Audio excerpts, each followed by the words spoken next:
Hi అండి, తెలుగింటి అత్తాకోడళ్ళ రుచులకు స్వాగతం అండి. మీరందరూ బాగున్నారా? మేము బాగున్నామండి. మీరందరూ బాగోవాలని కోరుకుంటున్నాను. ఇదిగో ఇదేంటి అనుకుంటున్నారా? ఇదిగండి నల్లేరు, తెలుసు కదా నల్లేరు. దీని ఉపయోగాలు చాలా ఉంటాయండి. మీరు నెట్లో గూగుల్లో కొట్టినా వస్తాయన్నమాట. అంత ఉపయోగాలు ఉంటాయి. దీన్ని నేనేం చేస్తానంటే ఇది బస్తా అండి. బస్తాడు పట్టుకొచ్చి ఇచ్చాడు మా మామయ్య గారు అబ్బాయి, పట్టుకొచ్చాడు. పల్లెటూరులో బాగా దొరుకుతుంది. ఈ మధ్యకాలంలో అక్కడ కూడా దొరకట్లేదండి, తీసుకొచ్చి ఇచ్చాడు.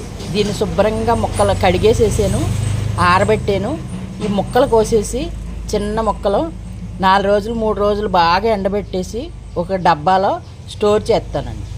స్టోర్ చేసి ఒక ప్లాస్టిక్ కవర్లో కానీ కట్టేసుకుని పెట్టుకుంటే సంవత్సరం అంతా మనం వాటిని ఎలా కావాలితే అలా ఉపయోగించుకోవచ్చు. అంటే అస్తమానం దొరకదు కదండి. దొరికినప్పుడు దీని ఉపయోగాలు ఎలా జాగ్రత్త పెట్టాలని చెప్తున్నాను నేను.